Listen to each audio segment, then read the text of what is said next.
अस्तु मा सद्गमय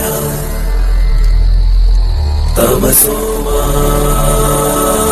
ज्योतिर्गमय मृत्योर्मा अमृतं गमय।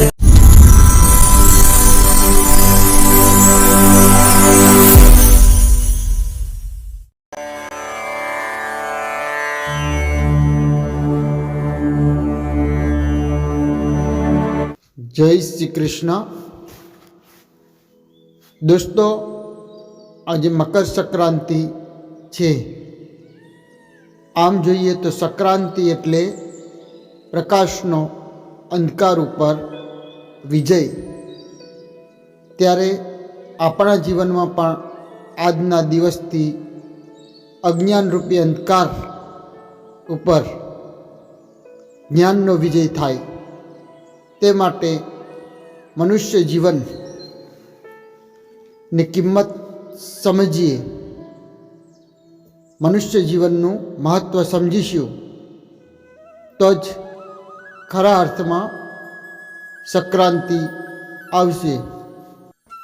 તો એક દૃષ્ટાંત દ્વારા આપણે આ મનુષ્ય જીવનની કિંમત સમજીશું, અને જો આપણે એ વાત પરસી જાય તો આજે જ તમારા જીવનમાં અંધકાર ઉપર વિજય થઈ જાય।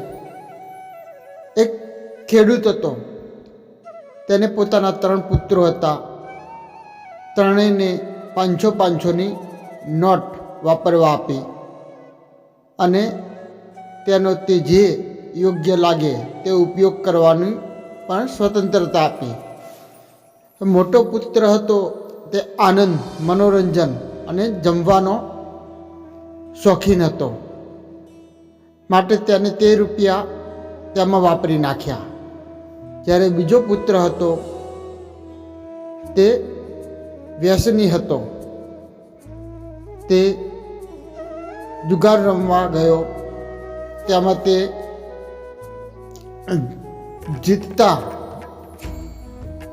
જીતેલા પૈસા માંસ, મદિરા પાછળ વાપરી નાખ્યા। જ્યારે સૌથી નાનો પુત્ર 3જા નંબરનો હતો, તે હોશિયાર હતો, તેને તે રૂપિયાના ફૂલ લાવ્યો અને તેના હાર બનાવી અને તેને વેચ્યા, ને ત્યાંમાંથી જે વકરો થયો તે વધારતો મોટો વ્યાપારી બની ગયો।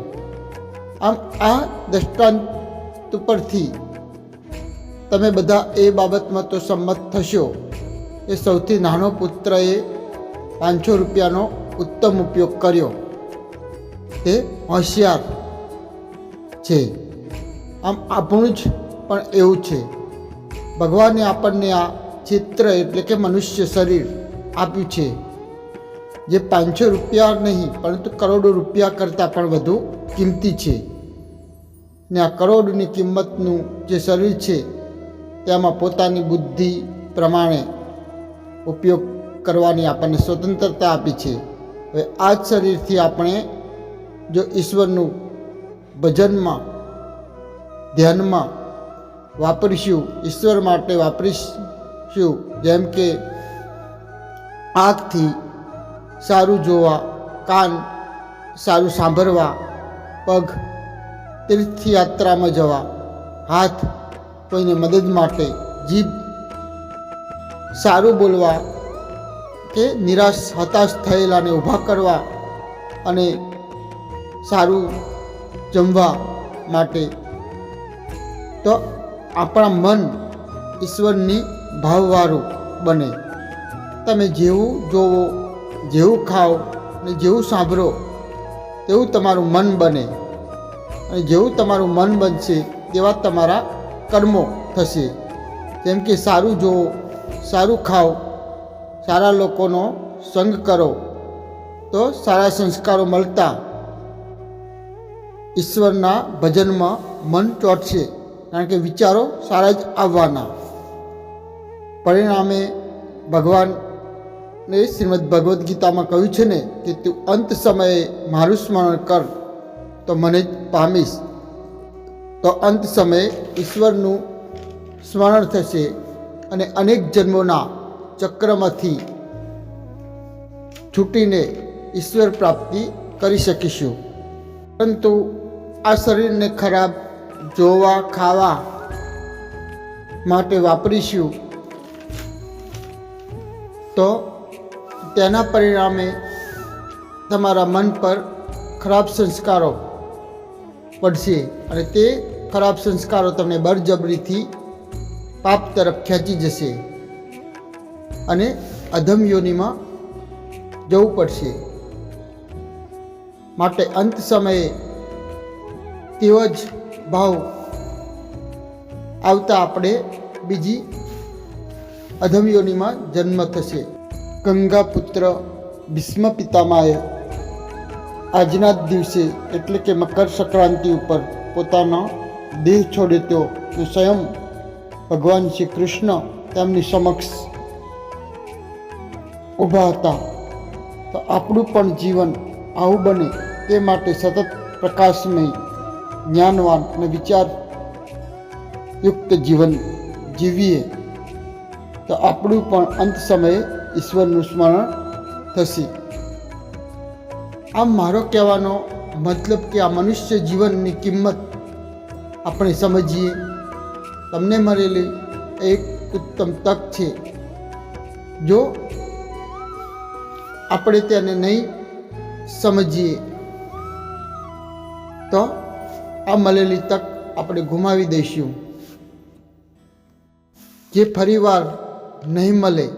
અને તેથી જ તેનો શ્રેષ્ઠ ઉપયોગ કરી લો. કે ગંગા સતીએ પોતાના ભજનમાં કહ્યું છે ને કે વીજળીના ચમકારે મોતીડા પરોવી લે, તેમ આ મનુષ્ય જીવન એક વીજળીના ચમકારાની જેમ ત્યારે વહી જશે અને પસ્તાવો થશે તે કહેવાય નહીં.